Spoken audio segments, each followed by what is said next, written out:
마태복음 7장 1절에서 5절 산상수훈 36번째 말씀입니다. 제목은 선악과를 따먹지 말라 하는 제목입니다.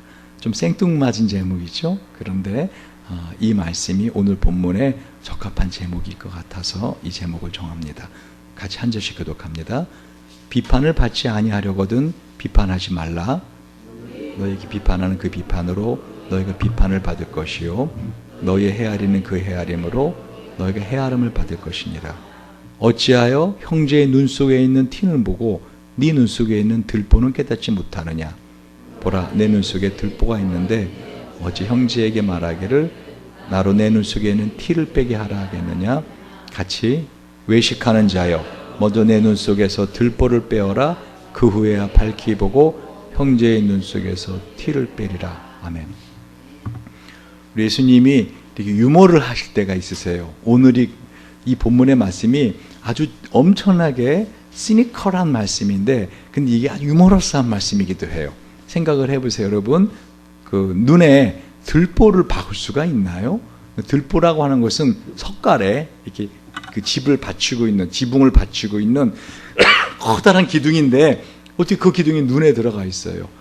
뭐 야구방망이가 눈에 박혀 있는 사람, 요즘 도깨비라는 드라마에 보면 사람 눈에 보이지 않지만 가슴에 칼을 박고 있는다.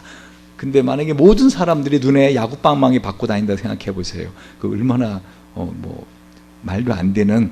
근데 예수님 오늘 그 눈에 들보를 빼라 하면서 아주 유머러스하게 말씀을 하십니다. 그래서 제가 예수님께서 이 진지한 말씀을 왜 이렇게 유머러스하게 말씀하셨을까 생각해 보니까 이 마음이 이렇게 좀 진지하고 너무 그러면은 마음이 힘들어요, 받아들이기가. 그래서 예수님이 아마 이렇게 좀 약간 유머러스하게 하시지 않았을까. 저도 간단한 유머 하나 할 테니까 여러분 마음을 여시기 바랍니다. 어느 날 그 오뎅 꼬치 있죠, 꼬치 오뎅 꼬치가 그 상당히 자존심이 상하더래요. 왜냐면 사람들이 꼭 자기를 먹으면서 꼭 김밥을 먹는데, 그러니까 자기는 오뎅 국물 그냥, 그래서 늘 그 언저리, 다시 말해 주변 음식이고 메인 음식은 항상 사람들이 김밥을 메인 음식으로 생각하더라고요. 자기는 그저 따뜻한 국물. 그래서 오뎅은 그냥 한마디로 곁가지를 끼는 음식. 근데 이 오뎅이 너무 그게 자존심이 상해서 그래서 김밥만 보면은 막 속에서 부글부글 끓어올랐답니다.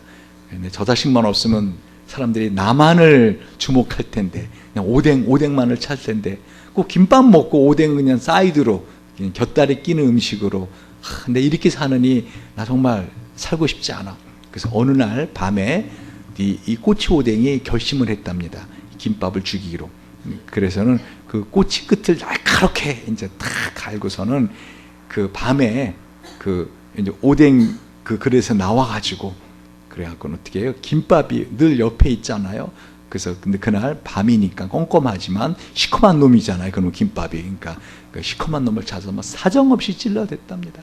그때 비명을 막 지르더래요. 비명을 막 지르면서 왜 나를 죽이는 거야? 막 그러니까 이 꼬치 오뎅이 너 없어야 내가 1인자가 될 수 있어. 넌 죽어야 돼, 이 김밥. 그랬더니 뭐라 한지 아세요? 나 순대야. 김밥인지 알고 열심히 찔러댔는데 순대였답니다. 그날 밤에 주인은 김밥을 말아놓지 않았답니다. 자, 재밌었어요? 그 말씀 같이 볼 수 있을까요? 오늘 지난 시간에 이어서 마태복음 6장 34절 말씀에 이어서 7장 1절입니다. 비판을 받지 아니하려거든 비판하지 말라. 너희 비판하는 그 비판으로 너희가 비판을 받을 것이요 너희의 헤아리는 그 헤아림으로 너희가 헤아림을 받을 것임이니라. 어찌 형제의 눈 속에는 티는 보고 내 눈 속에는 들보는 깨닫지 못하느냐. 보라, 네 눈 속에 들보가 있는데 어찌 형제에게 말하기를 나로 내 눈 속에는 티를 빼라 하라 하겠느냐. 외식하는 자여 먼저 내 눈 속에서 들보를 빼어라. 그 후에야 밝히 보고 형제의 눈 속에서 티를 빼리라. 여러분, 저는 오늘 본문의 말씀을 묵상하면서 이제 드디어 예수님이 사람과의 관계에서 어떻게 예수 믿는 사람은 살아가야 된다 하는 이런 대인관계와 더 나아가서 하나님과의 관계, 다시 말하면 관계에 우리가 어떻게 살아가야 되는가 하는 것을 말씀하기 시작하십니다. 그 이전에는 계속해서 어떤 것이었죠? 마음에 관한 것이었죠. 마음의 믿음이라든가 마음에 염려하지 마라 이런 것이었죠. 근데 드디어 관계의 말씀을 하기 시작한다는 걸 보게 되었습니다. 사람은 관계성 속에 살아갑니다. 심지어는 여러분 안에도 나 아닌 것 같은 진짜 내가 있는 거 아십니까? 여러분 안에 진짜 내가 있어요. 이거를 성경은 뭐라고 말해요? 속사람이라고 말해요. 시편 기자에서는 이거를 영혼이라 그럽니다. 그래서 내 영혼아, 네가 어찌하여 내 속에서 두려워하고 낭망하는고? 너는 하나님을 바라라. 나는 내 얼굴을 도우시는데 하나님을 바라리이다. 여러분, 여러분이 생각하는 자기 자신은요, 의식적인 자신이에요. 그 사람의 마음 생각은 의식이 10%밖에 안 돼요. 내가 모르는 나, 이 무의식이라 그러죠. 이 unconsciousness, 무의식이 90% 이상이에요. 그러니까 지금 주님은 어떻게 하면은 내 안에 있는 나, 진짜 나죠. 진정한 나와의 관계를 해나갈 것인가. 더 나아가서는 사람과의 관계, 가정에서 부부, 또한 부모와 자녀, 형제, 더 나아가서는 교회에서, 사회에서, 학교에서 어떻게 우리가 대인관계를 하며 살아가야 될 것인가. 관계를 어떻게 해야 되는가. 근데 이 관계의 이 말씀이 사실은 성경의 가장 중요한 말씀입니다. 왜요? 지난 시간에 말씀드린 것처럼 사람은 사람 인자가 보여주는 것처럼 어떻게 해요? 서로 관계하고 의지하고 살 수밖에 없기 때문에. 특별히 오늘 주님은 비판하지 마라 라고 말해요. 헤아리지 마라. 판단하지 마라. 여러분, 인간이 지은 죄 중에서, 그리고 인간이 지을 수 있는 죄 중에서 가장 악독한 죄가 뭔지 아십니까? 그 죄는 모든 세상의 죄를 다 출생시키는 죄의 어떻게 자궁과도 같습니다. 어떤 죄일 것 같아요? 우리 인류의 모든 사람들에게 치명적인 고통을 준, 사망을 준 죄입니다. 모든 사람들에게 낙원처럼 살 수 있는 인생을 갖다가 그야말로 고통 가운데 살 수 있도록 만들어버린 죄입니다. 뭐죠? 그렇죠. 선악을 알게 하는 나무 열매를 먹은 거예요. 왜 하나님이 그 나무 열매를 먹지 말라 했을까? 왜 그게 그렇게 우리에게 죽음을 가져다 줄까? 사람은 누구나 판단하지 않습니까? 선악을.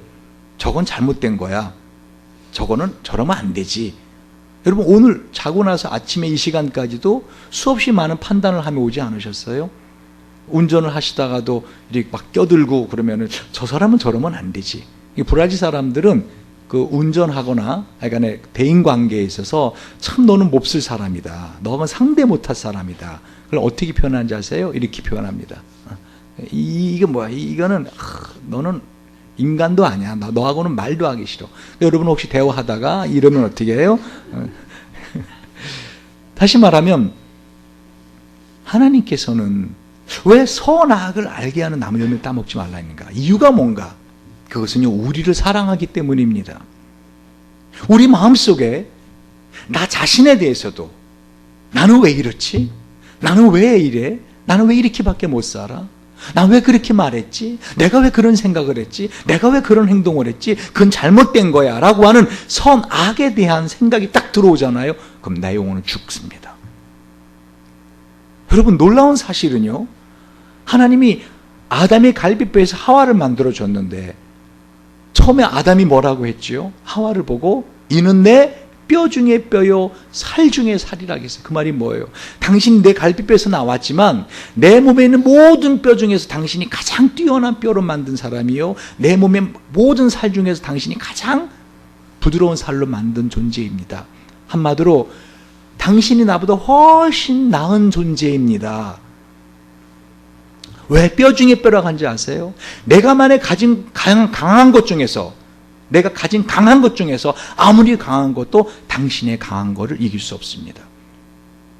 그리고 내가 가진 가장 부드러운 것 중에서도 당신의 부드러움을 내가 이길 수 없습니다.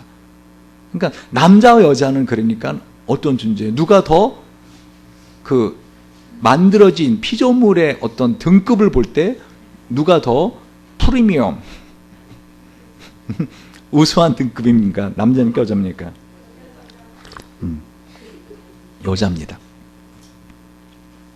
특히 겉사람은 남자가 강할지 몰라도 속사람은 어떻게 해요? 여자가 강합니다. 그래서 하나님 여자를 만드는 이유가 뭐예요? 남자를 돕기 위하여. 돕는 사람이 뛰어나요? 도움을 받는 사람이 뛰어나요? 도움을 받는 사람이 뛰어나요. 할렐루야. 그러니까 김양수 집사님은 다음부터 우리 효정 자매의 말을 무조건 들으면 됩니다. 이해가 안 돼도 듣고. 여러분 보세요. 그런데 왜 선악을 알게 나무 열매를 먹지 말라고 하는가? 이게 큰 죄이기 때문입니다. 그럼 이 죄가 어떤 죄인가? 한마디로 선과 악을 판단하는 거예요. 이게 바로 비판이라는 것이죠. 이게 바로 헤아리지 말라는 거죠. 헤아린다는 건 뭐죠? 잣대를 표현한 잣대. 그래서 탈무드에 보면은요, 남을 비판하는 것은 살인보다도 위험한 일이다. 살인은 한 사람밖에 죽이지 않지만 이 비판은 세 사람을 죽인다. 비판하는 사람 자신. 그러니까 이 비판할 때 그 영혼을 자기가 자기를 죽이는 거예요. 누군가를 비판하잖아요. 누군가를 판단하고 누군가에게 좋지 않은 말을 하잖아요. 그럼 그 영혼이 죽어가는 거예요. 계속 지금 선악하게 남을 먹고 있는 거예요. 그리고 두 번째 누가 죽어요? 그 말을 듣는 사람. 여러분 누군가에게 계속 나쁜 말, 좋지 않은 말, 비판하는 말, 판단하는 말을 계속 듣잖아요. 여러분 마음이 어때요? 마음이 점점 나도 화가 나기도 하고, 그죠? 마음이 힘들어지죠. 영혼이 죽습니다. 세 번째는 뭐예요? 그 비판을 당하는 사람, 당사자죠. 그러니까 사실은 비판하는 사람이 가장 나쁩니다.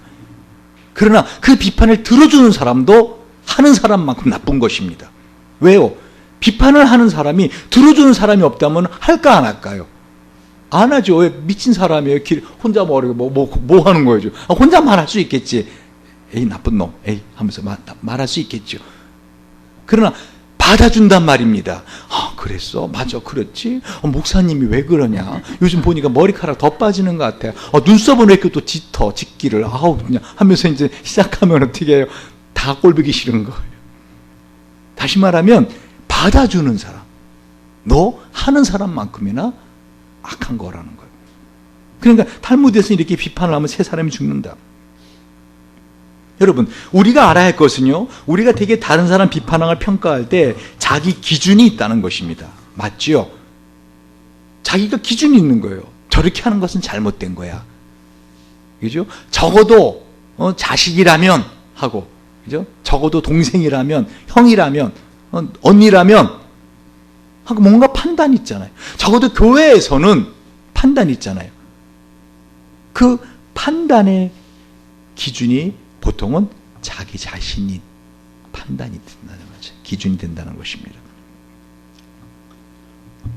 다시 말하면 성경은 여러 군데에서요, 이렇게 비판하는 것, 선악을 판단하는 것, 이게 얼마나 나쁜 것인가를 알기 때문에 곳곳에서 이 말씀에 대해서 경고하고 있습니다. 성경의 가장 핵심적인 내용을 압축한 게 로마서예요. 전 설교를 하다가 이 말씀의 근원을 알고 싶으면 창세기로 갑니다. 그리고 이 말씀의 핵심 내용이 뭘까 보면은 로마서로 다시 봐요. 로마서를 수도 없이 봅니다. 로마서가 이 성경을 딱 압축해낸, 한마디로 이게 뭐라 할까, 핵심, 코어, 이렇게 딱 묶어놓은 거예요. 로마서 2장 1절 4절 얘가 있습니다. 그러므로 남을 판단하는 사람아, 물은 누구든지 내가 핑계하지 못할 것은 남을 판단하는 것으로 내가 너를 정죄함이니 판단하는 너가 같은 일을 행함이니라. 이런 일을 행하는 자에게 하나님의 판단이 진리대로 되는 줄 우리가 아노라. 이런 일을 행하는 자를 판단하고도 같은 일을 행하는 사람아, 내가 하나님의 판단을 피할 줄로 생각하느냐? 혹 내가 하나님의 인자하심이 너를 인도하여 회개케 하심을 알지 못하여 그의 인자하심과 용납하심과 길이 참으심의 풍성함을 멸시하느뇨? 하나님을 멸시하느냐 너. 로마서 14장 4절 남의 하인을 판단한 너는 누구냐. 그 섰는 것이나 넘어지는 것이 제 주인에게 있음에 저가 세움을 받으리니 이는 저를 세우시는 권능이 주께 있음이니라. 로마 14장 10절에 네가 어찌하여 내 형제를 판단하느냐. 어찌하여 내 형제를 업신여기느냐. 우리가 다 하나님의 심판다 뺏으리라. 단도직입적으로 말씀드리면은요, 비판하기를 좋아하는 사람은요, 이 선악을 알게 하는 나무 열매를 따먹는 사람이고 그 열매를 다른 사람에게도 권하는 사람인 것입니다. 한번 판단해 보라고, 내 말이 틀리는가 들어보라고. 결국 그 비판하기 좋아하는 사람, 그 사람 어떻게 해요? 하나님의 자리를 찬탈하는 사람입니다.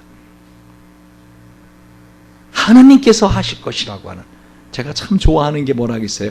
하하하! 무슨 뜻이에요?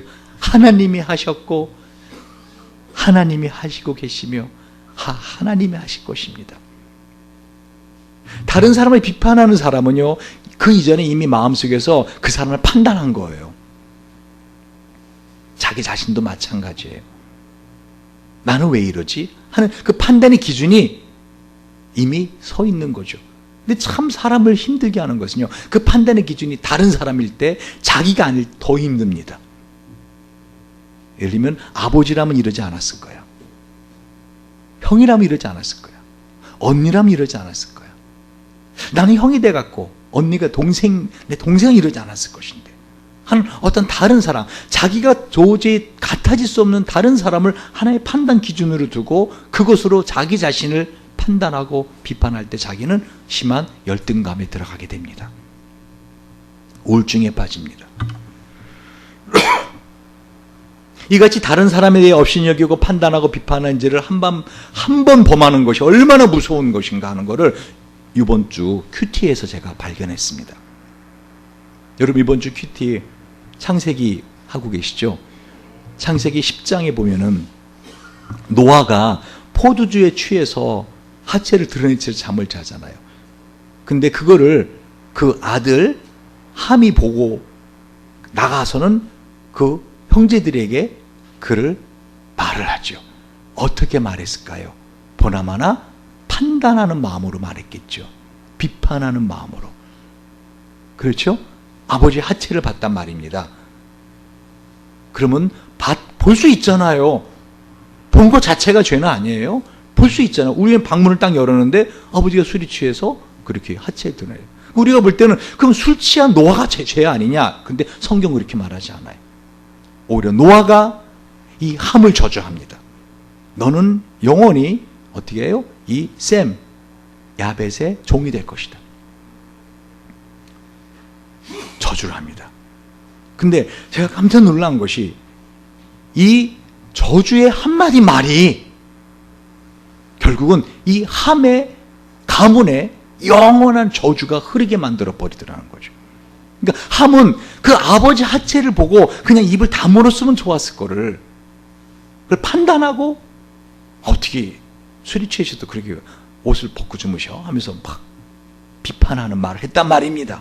근데 그 비판하는 말이 결국 함 본인은 물론이요, 그 가문 전체를 저주의 가문으로 만들어 버리게 되는 것입니다. 왜요? 셈과 야벳은 어떻게 했죠? 뒷걸음쳐서 가서 아버지 하체를 덮어주었어요. 선한 행위입니다. 그러나 이 함은 판단하고 비판했기 때문에 창세기 10장에 보면은요, 여러분 성경을 보다가 족보가 나오잖아요. 정신을 번쩍 차리셔야 돼. 왜? 성경에 족보가 나오는 것은 지금까지 있었던 시대를 닫겠다는 거예요. 하나님이 이제 이 시대를 닫고 새로운 시대를 여시겠다는 거예요. 그래서 예수님이 출생하실 때 누가 누굴 낳고 누가 누굴 낳고 쭉 마태복음 나오죠. 여러분 정신을 번쩍 차리셔야 돼요. 왜? 이제는 새로운 시대를 여시겠다는 거라. 그래서 한 시대를 정리하실 때 성경은 항상 족보를 쭉 나열합니다. 근데 그 족보를 쭉 나열하는 창세기 10장에 보면은요, 창세기 10장에 보면 이 함의 자손들이 앞으로 하나님의 나라 자녀들을 괴롭히는, 다시 말하면 마귀의 자녀들이 됩니다. 마귀의 자녀가 된다는 상징적인 존재인 이 블레셋, 그죠? 블레셋이 끊임없이 이스라엘 괴롭히잖아요. 이 블레셋 족속이 어디서 나와요? 바로 이 함의 가문에서 나옵니다. 그뿐입니까? 여러분, 이 함이라는 이름 자체가 검다란 뜻이에요. 그런데 이 함에게서 바로 함의 아들 구스가 나와요. 이 구스도 뜻이 뭐예요? 검정이란 뜻이에요. 다 어둠의 자녀들, 가문이 이 함에게서 나오더라는 거예요. 자신의 가문 대대로 그 아버지가 잘못한 한 번의 실수를, 아버지가 잘못한 그 술이 취해서 하체 들은 거를 판단하고 비판하는 그 말 한마디가 이 함의 가문, 영원히 저주의 가문으로 만들어버린 걸 우리는 성경을 통해 보고 있더라는 것이에요. 심지어는 그 구스의 아들 미슬라임은요, 나중에 그의 후손들이 나일 강가에 살면서요, 이루는 나라가 어느 나라인지 아세요? 애굽이요. 그 성경은 애굽을 미스라임이라 그래요. 그러니까 애굽 그러면 뭐예요? 하나님의 나라 반대되는 개념 아닙니까? 그래서 우리가 출애굽 그러면 어떻게 해요? 마귀의 나라에서 구원받은 거 출애굽했다 그래요. 셋째 아들 붓도요, 역시 하나님의 원수, 대적자로서 성경은 말씀하고 있어요. 예레미야 46장 9절을 보면요, 말들아 달리라, 병거들아 급히 동하라, 용사여 나오라, 방패 잡은 굿수인과 붓인과, 이 붓이 누구예요? 함의 자식이잖아요. 붓인과 활을 당기는 루딤이며 나올지니 알거니와 그날은 주 만군의 여호와께서 그 대적에게 원수 갚는 보수일이라. 칼이 배부르게 피를 삼킬 것이며 그들의 피를 가득히 마시리니 주 만군의 여호와께서 북편 유브라데 호숫가에서 희생을 대실 작정이시로다. 그러니까 이 함의 자식들이 다 하나님의 대적이 돼요. 하나님의 원수가 돼요. 하나님이 그야말로 미워하는 자들이 돼요. 이 모든 무서운 저주가 어떻게 시작됐다고요? 함의 비판하는 말 한마디에서, 판단, 아버지를 판단하는 그 한 판단에서 이 모든 것이 나오더라는 거예요. 더 문제는 뭐죠? 하나님 우리를 정말 사랑하시는데 내가 나를 비판하고 판단하는 생각, 다시 말하면 선악을 알게는 나면 내가 먹습니다. 그럼 그게 내 영혼을 죽이더라는 거예요. 이게 왜 이렇게 큰 죄인가? 하나님은 세상에 누구보다 나를 사랑하시거든요. 나를 사랑하셔서 예수님이 어떤 희생을 치르셨어요? 내가 받아야 될 수치, 내가 받아야 될 죄의 대가를 예수님이 다 십자가에서 대신 감당하시고 살려주셨거든요. 그런데 그런 하나님의 사랑하는 나를 내가 죽이고 있더라는 거죠. 자책하는 것, 언뜻 보면은 상당히 의로워지는 하나의 회개의 모양 같으죠. 아, 내가 그렇게 말하지 말았어야 돼. 그죠? 아, 내가 그렇게 행동하지 말았어야 돼. 근데 그것이 회개로서 끝나지 않고 하나님 잘못했습니다 하고 하나님 앞에 용서를 구하는 회개로 끝나지 않고 거듭거듭 나를 갖다가 비난하고 나 자신을 비판하는 화살에 대해서 내 머리를 갖다 쏘기 시작할 때 그것은 바로 하나님을 그야말로 고통스럽게 하는 것이에요. 고린도전서 4장 3절 5절 이렇게 말하고 있어요. 너희에게나 다른 사람에게나 판단받는 것이 내게는 매우 적은 일이라 나도 나를 판단하지 아니하노니. 바울이 뭐라고요? 나도 나를 판단하지 아니하. 내가 나를 선악간에 판단하지 않겠다는 거죠. 내가 자책할 아무것도 깨닫지 못하나 그러나 이를 인하여 의롭다함을 얻지 못하노라. 다만 나를 판단하실 이는 주시니라. 그러니까 내가 나를 판단하지 말라는 거예요. 하나님 앞에 회개하고 나서 잘못했습니다 하나님. 그러고 나서 어떻게 해요? 그 비난과 비판하는 생각을 멈추라는 것입니다. 그러므로 때가 이르기 전 곧 주께서 오시기까지 아무것도 판단하지 말라. 아무것도 판단하지 말라.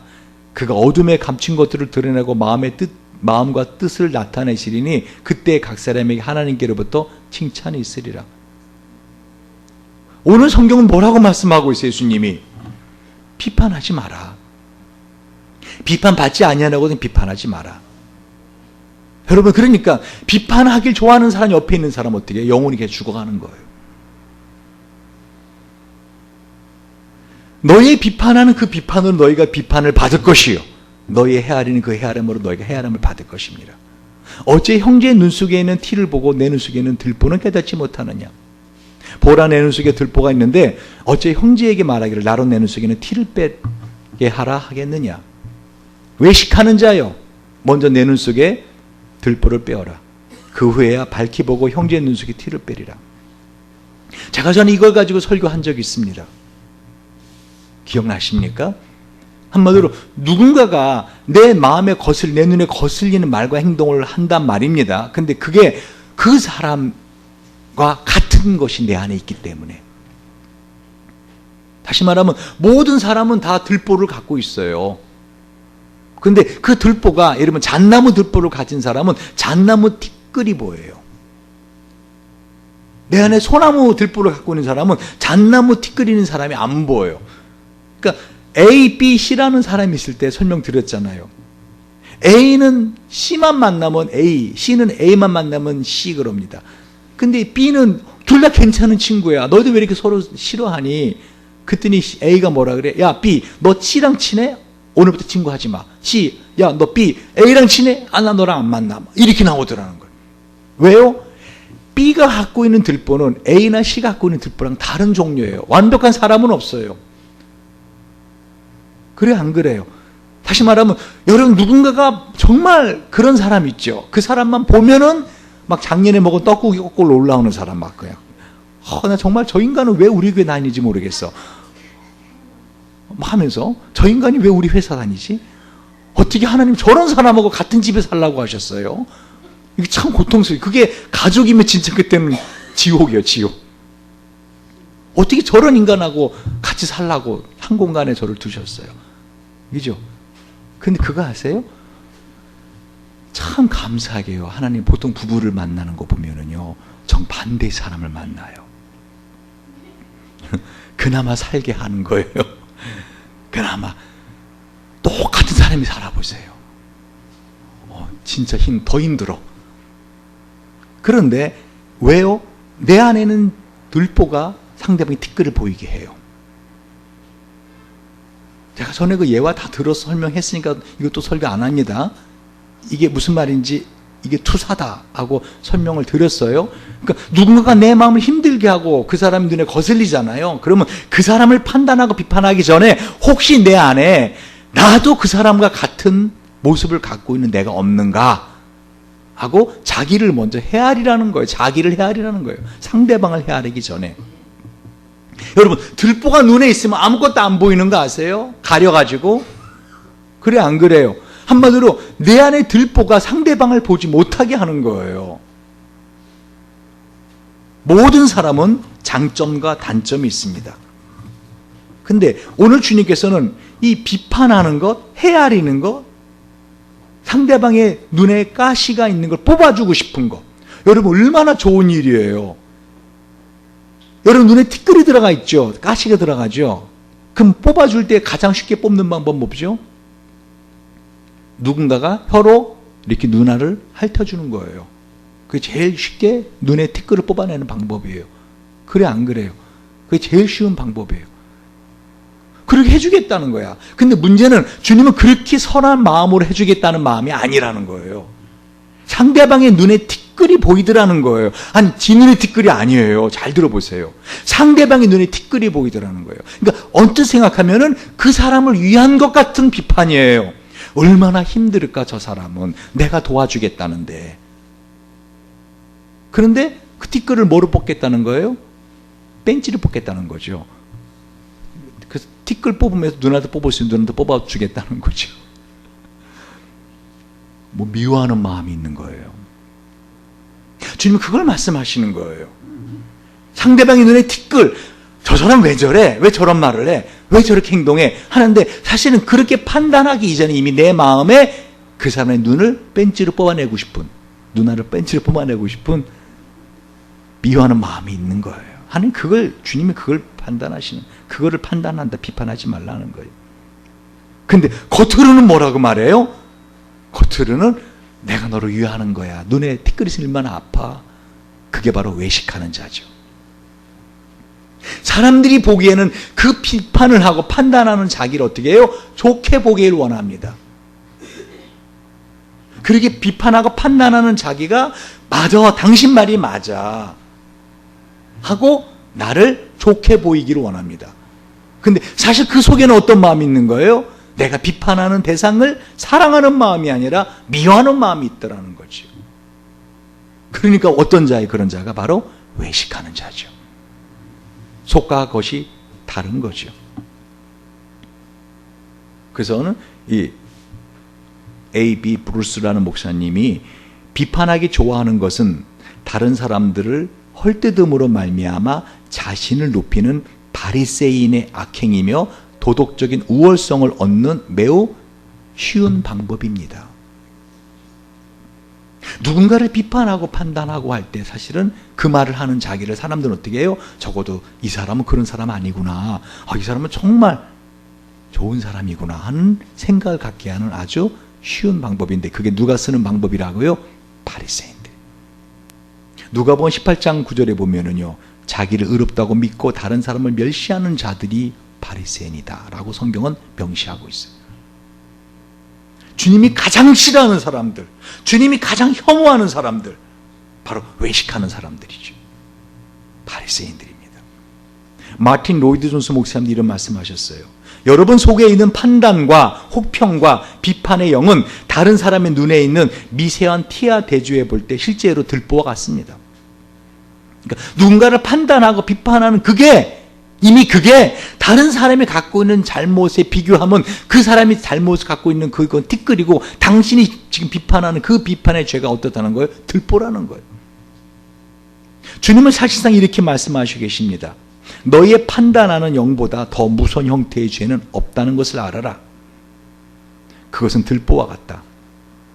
다른 사람이 불륜과 부도덕과 정욕의 죄에 빠지거나 여기저기에서 작은 과실을 저지를 수 있다. 그러나 너희 속에 있는 마치 들보와 같은 이 영과 비교할 때 그것은 단지 눈에 있는 적은 티일 뿐이다. 너 자신의 영에서부터 시작하라. 이 마틴 로준스 목사님 말씀이 너무 정확한 말씀입니다. 오죽하면 하나님이 인간을 만드시고 그 인간에게 한 가지만은 하지 마라. 이것만은 하지 마라. 한 게 뭐예요? 선악을 알게 나무 열매 먹지 마라 했거든요. 왜? 그걸 먹는 날에 너 죽어. 누가 먼저 죽는다고요? 판단하는 내가 먼저 죽는다고요. 그리고 그 판단을 듣고 비판하는 말을 듣는 사람이 죽고 그 판단을 받는 사람이 죽는단 말입니다.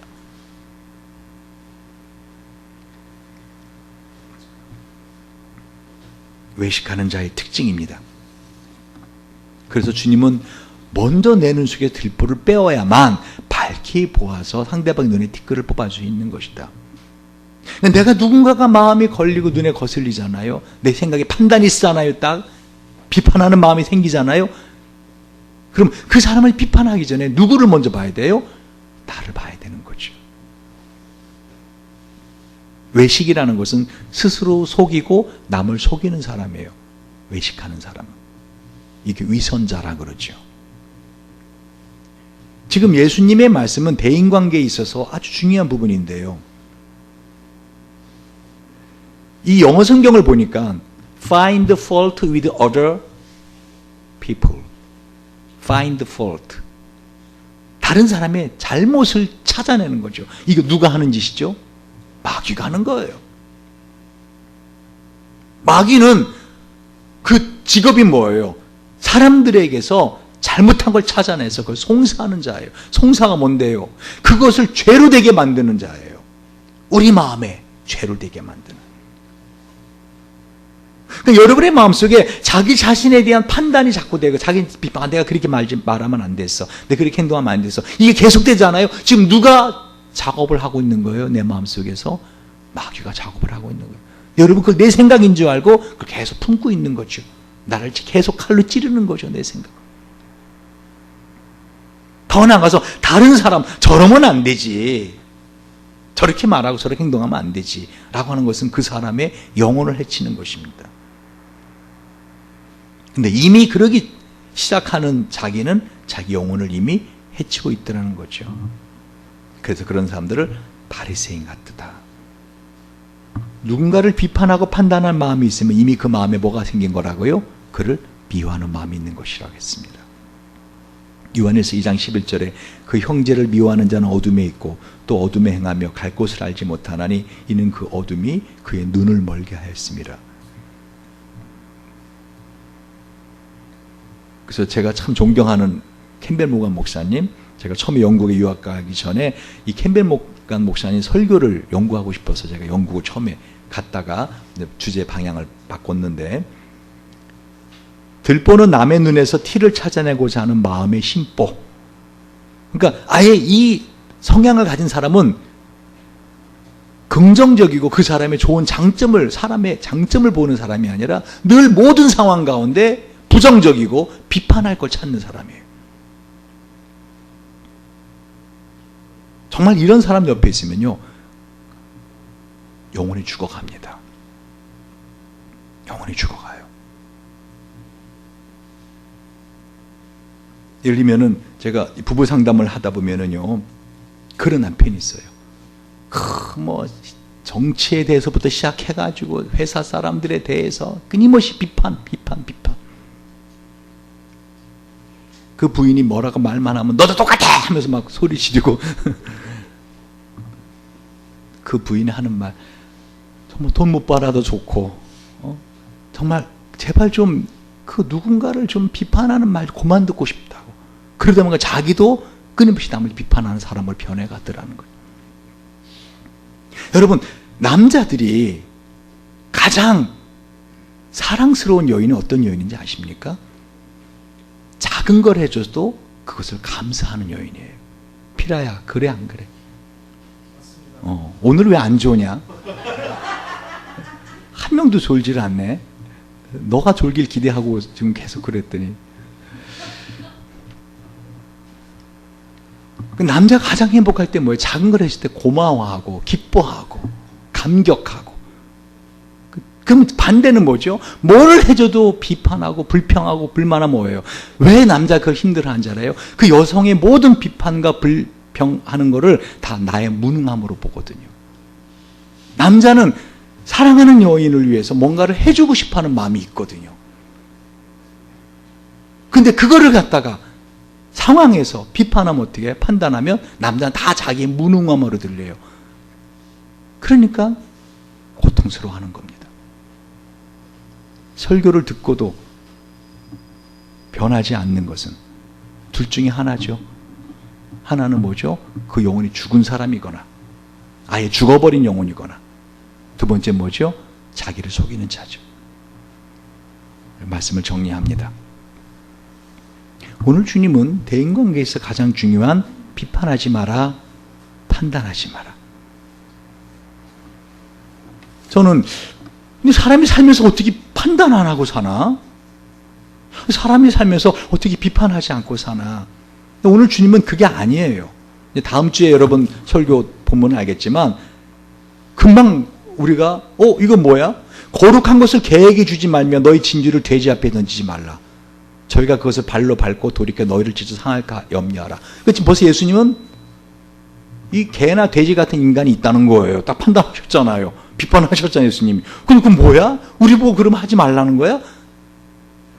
다시 잘 말씀드립니다. 비판하지 마라, 판단하지 마라, 헤아리지 마라 하는 것은 그 잘된 거, 잘못된 거 자체를 판단하고 그게 아니라 그럴 수 있다는 거잖아요. 아버지가 하체를 벗고 수치 있는 거, 저건 아닌데, 그러나 문제는 뭐예요? 그걸 트집을 잡는 거예요. 그런 말을 하는 거란 말입니다. 그 생각도 말인 거 아십니까? 내가 끊임없이 나에 대해서 비판하고 판단하는 것, 트집을 잡는 것, 그건 누가 하는 거예요? 마귀가 하고 있는 거예요. 여러분, 보통요, 이 부부 관계를 한마디로 아주 나쁘게 만들어버리는, 그리고 이 교회를 두쪽나게 만들어버리는, 심지어 이 나라를 갖다가 두쪽나게 만들어버리는 것들이 사소한 것 아닙니까? 사소한 겁니다. 근데 그 사소한 것이 중요한 것인 거 아십니까? 소련에서 동방 종교는 아주 큰 종교였어요. 근데 공산주의가 러시아를 장악했을 때 동방 종교가 큰 내분이 일어났어요. 그리고 둘로 갈라집니다. 그 이유가 뭔지 아십니까?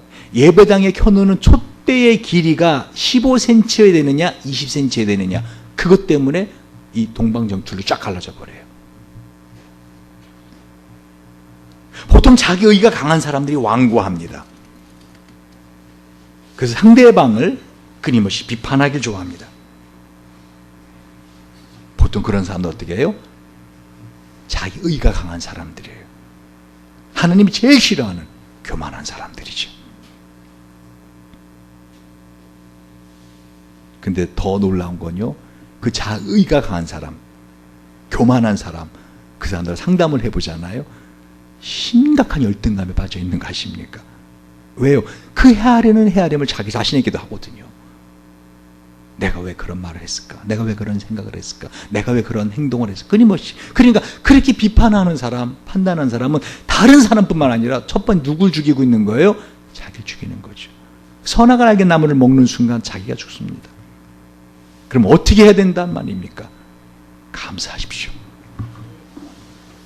감사하면은요, 어떻게 해요? 비판하는 마음이 사라집니다. 상대방에 대해서도 어떻게 해요? 감사하는 마음을 가지십시오. 제가 한 번은 이 전철을 탔는데 그냥 핸드폰을 크게 막 통화를 하는 한 여자가 있었어요. 바로 옆에서. 저는 지금 책 좀 보려고 그러는데 옆에서 제가 정말 시끄러워서 그때 1시간 이상 계속 다들 그냥 인상을 쓰고 있어요. 근데 그 중에 한 분이 좀 통화 좀 적게 하시던지 좀 이렇게 손을 가리고 하시죠. 그랬더니 막 내 핸드폰 갖고 내가 말하는데 당신 핸드폰 사줬어! 막 하면서 막. 그게 바로 제 옆에 있던 여자예요. 제가 얼마나 감사한지 알아요? 이런 사람이 우리 교회에 없다는 게 얼마나 감사한지. 할렐루야. 그렇잖아요. 그런 얼마나 무서운 사람이에요. 이런 사람이 우리 교회 없다. 우리 교회는 다 착하잖아요. 제가 진심으로 감사했어요. 예화 하나만 들고 말씀 마칠게요. 감사하면은요, 비판하고 판단하는 것은 사라집니다. 콜린 파월, 미국 최초의 흑인 국무장관입니다. 뉴욕 빈민가 출신이었어요. 근데 이 콜린 파월이 어떻게 이렇게 미국 국무장관까지 될 수 있었는가? 그 콜린 파월이 인생을 성공적으로 살 수 있었던 비결을 이 사람이 공개한 적이 있어요. 어느 날 자기가 청년이었을 때, 아주 젊은이였을 때, 20대였겠죠. 아르바이트를 어느 회사에 도랑을 파는 작업을 갔대요. 근데 그 회사에서 같이 일을 하는 두 직원이 있었는데, 막일하는 그 인부죠. 한 사람은 삽을 탁 세워놓더니 그렇게 회사에 대해서 비판하더래. 이놈의 회사는 말이야, 이놈의 일은 말이야, 이 사람이 할 일이야 하면서 막. 근데 한 사람은 그래도 우리에게 이렇게 일자리를 줘서 얼마나 감사한지. 그리고 이 한 사람은 모든 일이 비판하고 판단하고, 한 사람은 어떻게 해요? 모든 일을 그래도 감사하지 하면서 감사하는 사람이 있더래요. 그리고 나서는 시간이 얼마 흘렀대요. 몇 달이 흘렀는지 몇 년 흘렀는지는 인터넷에 안 나오더라고요. 시간이 얼마 흐른 다음에 다시 거기에 또 아르바이트를 갔는데, 전에 그 비판하던 사람은 여전히 그 도랑치기, 그 도랑 막노동을 하고 있더래. 근데 그 감사하던 사람이 지게차를 운전하고 있더래요. 또 세월이 좀 흘렀대. 그러고서 또 그 회사를 방문할 일이 있었대요. 그런데 그 비판하고 판단하고 하던 사람이 어느 병에 걸려서 암에 걸려 죽었고 없고, 그 회사 사장이 바로 그 감사하던, 도랑치면서 감사하던, 지게차 운전하던 사람이 사장이 돼 있더래요. 이거구나. 인생에서 하나님은 어떤 사람을 높이시는가? 왜 내 인생이 이렇게 힘들고 어렵고 꼬이고 풀려나가지 않았는가? 여러분, 선악을 알게 하는 나무 그만 따먹으시기 바랍니다. 감사하며 살기로 작정하시기 바랍니다. 기도하시겠습니다. 하나님, 우리 한번 이 시간 같이 한번 기도할까요? 조용히, 그러나 진심으로. 혹시 그동안 살면서 자기 마음에 누군가를 비판하고 판단하는 것이 있다면, 아직도 그런 것이 있다면 회개합시다. 하나님 잘못했다고. 혹시라도 여러분 사랑하는 자녀에게, 사랑하는 가족에게 혹시 비판하고 판단하는 마음으로 한 말이 있다면 회개합시다. 이 시간에 그 함에 한 번의 비판과 판단의 말이 영원한 저주의 가문이 된 것을 우리가 봅니다. 이 시간 하나님을 회개합시다. 하나님, 제가 비판하는 생각이 나 자신을 얼마나 죽이고 있었는지, 비판하는 말이 얼마나 하나님이 싫어하는 것인지, 그 정도로 싫어하는 줄 몰랐습니다.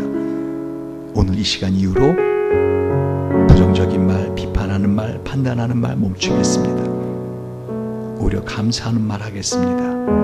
우리 한번 이 시간에 회개하면서 자기 자신 구체적으로 언제, 어디서, 어떻게, 누구에게, 나 자신에게, 누구에게 혹시